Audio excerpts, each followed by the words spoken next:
Hello students,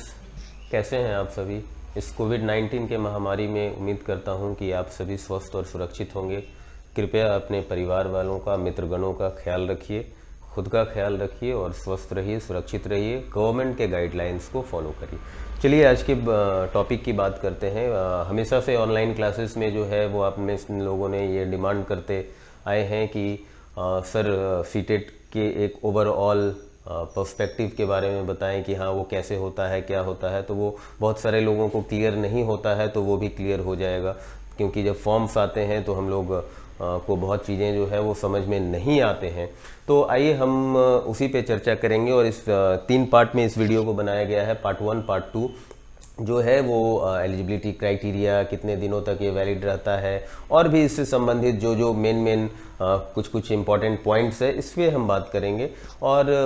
जो part 3 है वो जो होगा आपका वो सिलेबस का होगा कि क्लास 1 से लेकर 5 तक का क्या सिलेबस है और क्लास 6 से 8 का क्या सिलेबस है और किस तरह से आप इसकी तैयारी करेंगे और क्या करेंगे। और तत्पश्चात जो है वो हम एक एक टॉपिक्स को लेकर आपके सामने डील करते जाएंगे, ताकि आपका आने वाला जो सीटेट है वो जल्द से जल्द क्लियर हो जाए, इसी बार में एक ही अटेम्प्ट में क्लियर हो जाए। सो इसी मंशा के साथ, इसी गुड विशेस के साथ हम शुरू कर रहे हैं इस सीरीज का, जो कि सीटेट का ये सीरीज है और वो आपके लिए, आपके मित्रगणों के लिए फायदेमंद होगा, लाभकारी होगा। तो हम बढ़ते हैं पार्ट 1 की तरफ और ऑल अबाउट सीटेट की बात करते हैं। तो सबसे पहले हम आगे बढ़ने से पहले थोड़ा सा बैकग्राउंड को जान लेते हैं। और कोई भी चीज़ देखिए उसका एक बैकग्राउंड यही होता है, क्योंकि ये सेंट्रल की बात है या फिर स्टेट की बात है, तो गवर्नमेंट जो रिक्रूटमेंट बॉडी है उस पर डिपेंड करता है कि वो क्या एलिजिबिलिटी क्राइटेरिया लेनी चाह रही है। जब 2010 और 2011 के में एनसीटी ने एक नोटिफिकेशन दिया कि मिनिमम क्वालिफिकेशन जो है वो किसी भी टीचर्स को बनने के लिए, यानी कक्षा 1 से 8 के लिए बनने के लिए मिनिमम क्वालिफिकेशन जो है वो एनसीटी के द्वारा जो है वो सेट किया गया। और उसके बाद जो है वह यह बताया गया कि इसेंशियल क्वालिफिकेशन के रूप में जो सेक्शन 2 आरटीई एक्ट का, राइट टू एजुकेशन एक्ट का सेक्शन 2 में यह कहा गया कि इसेंशियल क्वालिफिकेशन के रूप में टीचर्स एलिजिबिलिटी टेस्ट का होना अनिवार्य है। किसी भी व्यक्ति को जो टीचर बनने के लिए इच्छुक हैं या जो टीचर ट्रेनिंग कर रहे हैं या कर चुके हैं और वो अपना फ्यूचर टीचर्स में बनाना चाहते हैं, टीचर के रूप में अपना प्रोफेशन देखना चाहते हैं, उनके लिए जो है वो टीईटी क्वालिफाई करना अनिवार्य रूप से इसेंशियल क्वालिफिकेशन के रूप में डाला गया। और यह कहा गया कि जो एनसीटीई का जो गाइडलाइंस है उसके अनुसार जो है वो टीईटी जो है वो कंडक्ट होना चाहिए। इसके बाद की जब हम बात करें तो हमारे मन में जो है वो ये सवाल उठता है कि आखिर फिर इसकी आवश्यकता ही क्यों है। हमने टीचर ट्रेनिंग कर ली, हमने पढ़ाई कर ली, अलग अलग डिग्रीज ले लिए, लेकिन फिर एलिजिबिलिटी क्राइटेरिया को हम फुलफिल करने का क्या मकसद है। तो उसका सीधा सा मकसद ये है कि एक नेशनल स्टैंडर्ड और बेंचमार्क बनाने के लिए टीचर क्वालिटी में, यानी क्वालिटी ऑफ टीचर को इम्प्रूव करने के लिए जो है ये इसकी आवश्यकता है। क्योंकि जब आप इंटरनेशनली पर्सपेक्टिव पर या नेशनल पर्सपेक्टिव पर भी अगर आप किसी प्लेटफॉर्म पर बात करते हैं कि हमारे टीचर के अंदर किस तरह की क्वालिटी है, क्या वो क्वालिफाई करके आए हैं, किस तरह का उनको हमने जज किया है, तब जाकर रिक्रूट किया है, तो सरकार के पास जो है एक बड़ा सवाल था। और उस सवाल का जवाब देने के लिए ही सरकार ने जो है वो टीटी का प्रोविजन लेकर आए कि हम उन शिक्षकों को लेकर आ रहे हैं जिनके अंदर क्वालिटी हो, यानी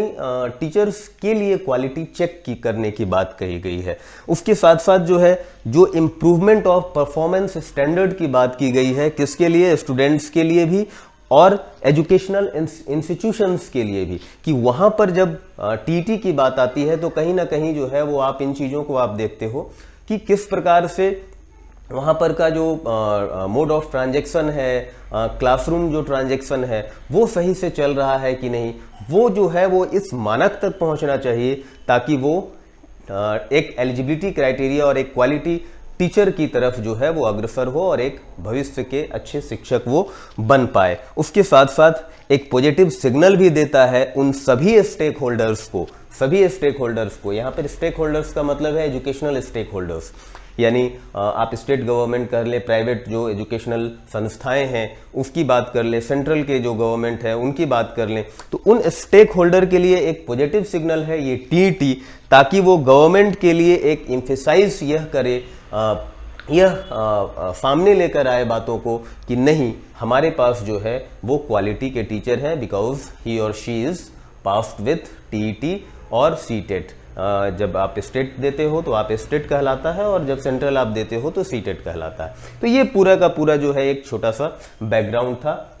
इसकी अगर हम बात करें तो ministry of education, government of India ने यह दायित्व जो है, यह उत्तरदायित्व जो है वो सीबीएसई को, central board of secondary education को दिया कि वो पूरे के पूरे देश में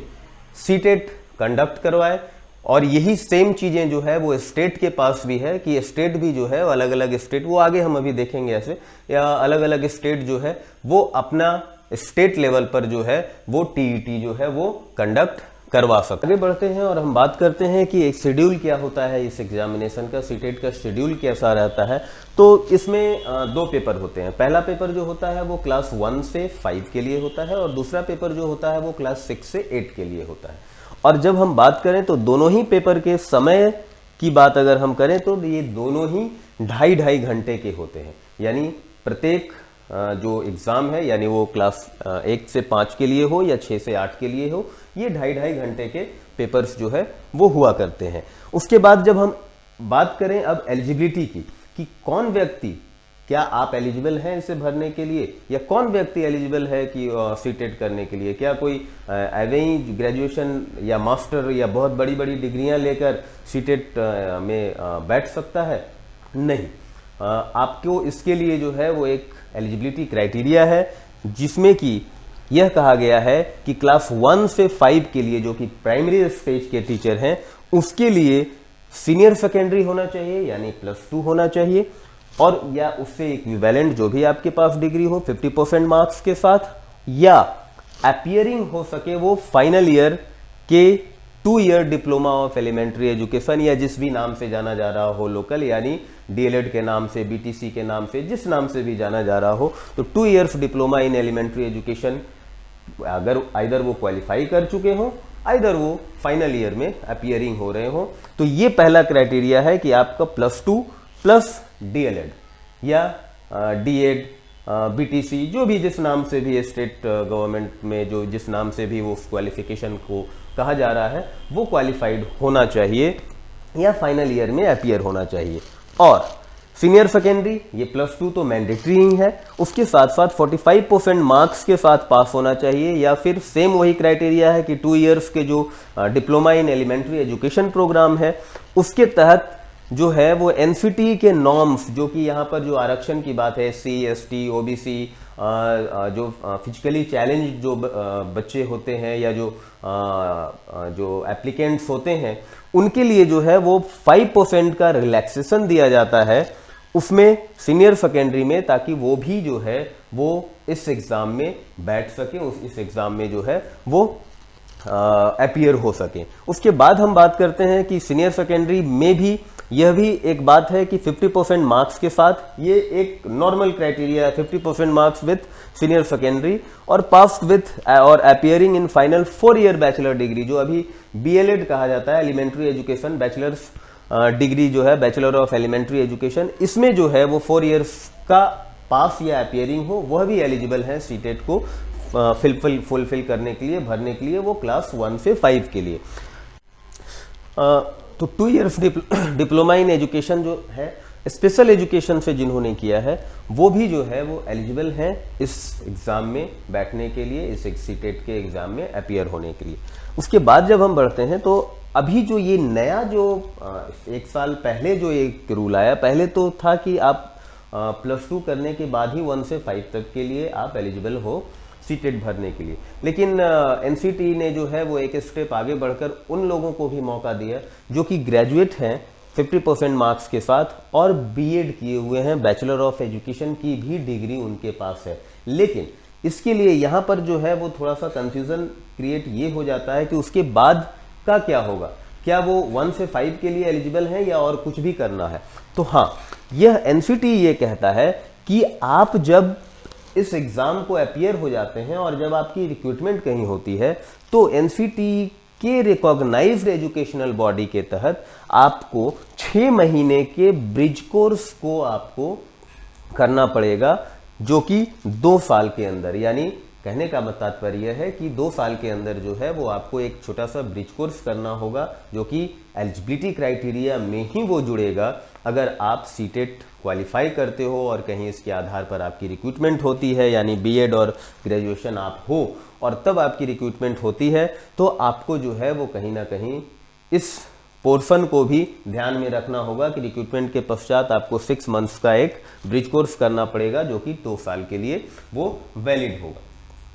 इस 1 to 5 के लिए हमने बात की, और इसके बाद जो है वो 6 to 8 के लिए अब हम बात करते हैं। 6 to 8 के लिए भी जो है वो मिनिमम क्वालिफिकेशन उसमें +2 था, और 6 to 8 के लिए मिनिमम क्वालिफिकेशन जो है वो ग्रेजुएशन है, यानी ग्रेजुएट होना चाहिए, पास हो,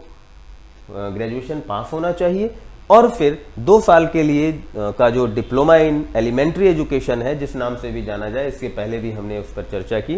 तो वहां पर या तो वो अपीयरिंग हो, आइदर वो पास किया हुआ हो। फिर से graduation with at least 50% marks, passed और appearing in 1 year bachelor in education, यानी बीएड 1 ईयर के बीएड में पास या अपीयरिंग अगर वो हैं तो वो भी एलिजिबल हैं सीटेट में अपीयर होने के लिए क्लास 6 से 8 के लिए, यानी पेपर 2 के लिए। उसके साथ साथ जब हम बात करें कि आरक्षण वाली जब अगर हम बात करें, तो ग्रेजुएशन में जब हम SC ST या OBC के कैंडिडेट हैं, या जो स्पेशल नीड्स चाइल्ड हैं, या जो स्पेशल कैंडिडेट हैं, उनके लिए जो है वो 45% मार्क्स के लिए 5% मार्क्स का उनको रिलैक्सेशन दिया गया है ग्रेजुएशन में, और उसके बाद जो है वो बीएड होना चाहिए, अपीयरिंग या पास होने चाहिए। लेकिन उसके लिए जो है वो रेगुलेशंस जो रिकॉग्नाइज्ड बॉडी के लिए या रिकॉग्नाइज्ड गवर्नमेंट ने जो नॉर्म्स और प्रोसीजर्स जो उन्होंने फॉलो अप किया है, उसको वो फॉलो अप करने के साथ ये 45% मार्क्स को चाहिए। इसके बाद सीनियर सेकेंडरी, इसका भी एलिजिबिलिटी है कि आप सीनियर सेकेंडरी भी अगर हैं,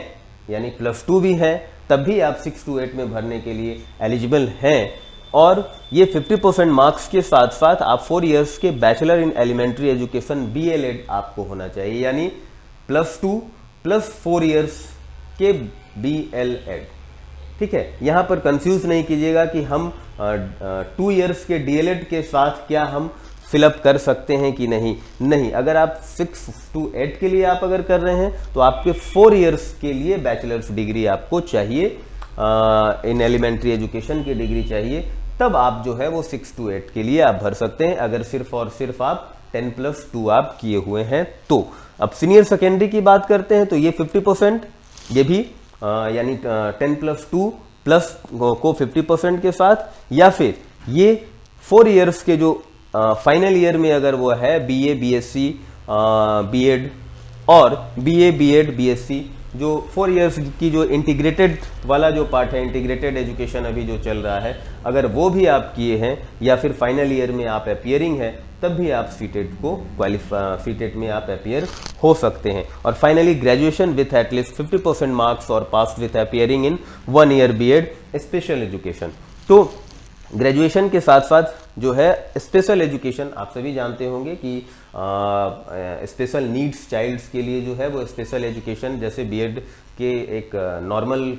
रेगुलर एजुकेशन होता है और एक स्पेशल एजुकेशन होता है, तो स्पेशल एजुकेशन में जिन्होंने बीएड किया है वो भी एलिजिबल हैं 50% मार्क्स के लिए सीटेट को भरने के लिए, उसे करने के लिए। कुछ फैक्ट्स को और हम देख लेते हैं थोड़ा सा सरसरी निगाह से, कि रिलैक्सेशन जो 5% की जो हमने ऊपर देखी क्वालिफाइंग मार्क्स में, वो मिनिमम एजुकेशनल क्वालिफिकेशन में जो एलिजिबिलिटी है वो तो है ही है, साथ ही साथ जो है ये अलाउड होगा उन कैंडिडेट्स को जो रिजर्व्ड कैटेगरी में आते हैं, SC ST OBC और डिफरेंटली एबल्ड जो कैंडिडेट है, उनको जो है वो 5% का रिलैक्सेशन मिलेगा। डिप्लोमा और डिग्री कोर्स जो है वो टीचर एजुकेशन का उन्हीं को रिलैक्सेशन, वही भर सकते हैं, वही अपीयर हो सकते हैं जो NCT नॉर्म्स को फुलफिल करते हुए ये कोर्स या ये डिग्री जो है उन्होंने लिया है, चाहे वो डिप्लोमा का हो या फिर डिग्री कोर्स उन्होंने लिया है। लेकिन जब आप स्पेशल एजुकेशन की बात करते हैं या स्पेशल एजुकेशन में आपने डीएलएड या फिर बीएड या डीएड अगर आपने किया है, तो वो RCI rehabilitation council of India के जो नॉर्म्स हैं उसको फुलफिल किया जा सकता है, उसको फुलफिल किया जाना चाहिए, तभी आप जो है वो एलिजिबल हैं सीटेट को फुलफिल करने के लिए। इसके बाद ट्रेनिंग जो है वो होगा किनका? स्पेशल एजुकेशन से अगर आपने डीएड या बीएड किया है तो आपके रिक्रूटमेंट के बाद, अपॉइंटमेंट के बाद जो है वो एनसीटी के रिकॉग्नाइज्ड जो बॉडी है उसके 6 मंथ्स के स्पेशल प्रोग्राम होंगे एलिमेंट्री एजुकेशन के, उसमें फिर आपको 6 महीने के लिए आपको एक ब्रिज कोर्स आप कहें या फिर आप ये कहें कि 6 महीने का एक ट्रेनिंग जो है वो आपको करना पड़ेगा अगर आप स्पेशल एजुकेशन से डीएड करते हैं तो, या उससे उसके इक्विवेलेंट कोई भी डिग्री है आपके पास और आप सीटेट क्वालिफाई कर चुके हो और साथ ही साथ जो है वो आपकी अपॉइंटमेंट हो चुकी है, तो आप एलिजिबल हो कि आप 6 मंथ्स के स्पेशल प्रोग्राम जो कि एनसीटी के रिकॉग्नाइज्ड बॉडी के द्वारा आप वहां पर ट्रेनिंग करने आप जा सकते हो। उसके साथ ही साथ यह कहा गया है कि मिनिमम क्वालिफिकेशन जो भी ऊपर कहा गया है, जो भी ऊपर अभी अभी हम लोगों ने बताया है, वो लागू होगा language, social studies, social science, mathematics, science, ये सारे विषयों पर जो है वो लागू होगा। लेकिन जब फिजिकल एजुकेशन की बात करें तो ये फिजिकल एजुकेशन जो है वो एनसीटी के रेगुलेशंस के जो डेटेड 3 नवंबर 2001 का, और बाद में फिर ये अमेंडेड होता रहा है, टाइम टू टाइम जो है इसमें अमेंडमेंट आती रही है, उसके नॉर्म्स को फिजिकल एजुकेशन की जो क्वालिफिकेशन है वो क्वालिफिकेशन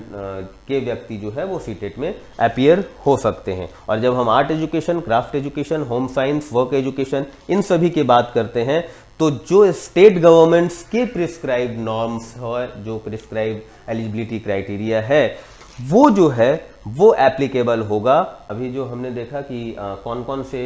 एलिजिबिलिटी क्राइटेरिया है, कौन लोग फुलफिल कर सकते हैं, आपके लिए एजुकेशन क्या क्या होनी चाहिए, तो ये पहले वीडियो का एक पार्ट था जिसमें कि मैंने ये बताया कि कौन सा एलिजिबिलिटी है, क्या आपकी को क्वालिफिकेशन चाहिए सीटेट में अपीयर होने के लिए। इसके बाद भी बहुत सारी चीज़ें हैं जिसमें कि हम बातें करेंगे। तब तक के लिए स्वस्थ रहिए, सुरक्षित रहिए।